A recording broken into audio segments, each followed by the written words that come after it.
ಯಲಹಂಕ ವಿಧಾನಸಭಾ ಕ್ಷೇತ್ರದಲ್ಲಿ ಹಲವು ಅಭಿವೃದ್ಧಿ ಕಾಮಗಾರಿಗಳಿಗೆ ಶಾಸಕ ಎಸ್ಆರ್ ವಿಶ್ವನಾಥ್ ಚಾಲನೆ.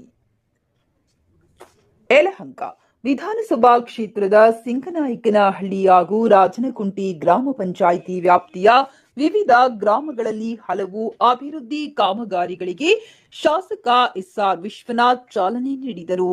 ಈ ಸಂದರ್ಭದಲ್ಲಿ ಮಾತನಾಡಿದ ಅವರು, ಗ್ರಾಮೀಣ ಪ್ರದೇಶಗಳ ಸಮಗ್ರ ಅಭಿವೃದ್ಧಿಗೆ ರಾಜ್ಯ ಸರ್ಕಾರ ಮತ್ತು ಸ್ಥಳೀಯ ಆಡಳಿತದ ಸಹಕಾರದೊಂದಿಗೆ ಅಗತ್ಯ ಮೂಲಸೌಕರ್ಯಗಳನ್ನು ಕಲ್ಪಿಸಲಾಗುತ್ತಿದೆ ಎಂದು ತಿಳಿಸಿದರು. ಉತ್ತಮ ರಸ್ತೆ, ಚರಂಡಿ, ಕುಡಿಯುವ ನೀರು, ಬೀದಿ ದೀಪ ಸೇರಿದಂತೆ ಸಾರ್ವಜನಿಕರಿಗೆ ಅಗತ್ಯವಿರುವ ಮೂಲಭೂತ ಸೌಲಭ್ಯಗಳನ್ನು ಹಂತ ಹಂತವಾಗಿ ಅಭಿವೃದ್ಧಿಪಡಿಸಲಾಗುವುದೆಂದು ಹೇಳಿದರು. ಸ್ಥಳೀಯ ನಿವಾಸಿಗಳು ತಮ್ಮ ಗ್ರಾಮಗಳಲ್ಲಿ ಅಭಿವೃದ್ಧಿ ಕಾಮಗಾರಿಗಳು ಆರಂಭವಾಗಿರುವುದಕ್ಕೆ ಸಂತಸ ವ್ಯಕ್ತಪಡಿಸಿ ಅವುಗಳನ್ನು ಗುಣಮಟ್ಟದೊಂದಿಗೆ ಹಾಗೂ ನಿಗದಿತ ಅವಧಿಯಲ್ಲಿ ಪೂರ್ಣಗೊಳಿಸುವಂತೆ ಮನವಿ ಮಾಡಿದರು. ಕಾರ್ಯಕ್ರಮದಲ್ಲಿ ಗ್ರಾಮ ಪಂಚಾಯಿತಿ ಸದಸ್ಯರು, ಸ್ಥಳೀಯ ಮುಖಂಡರು, ವಿವಿಧ ಇಲಾಖೆಗಳ ಅಧಿಕಾರಿಗಳು ಹಾಗೂ ಸಾರ್ವಜನಿಕರು ಉಪಸ್ಥಿತರಿದ್ದರು.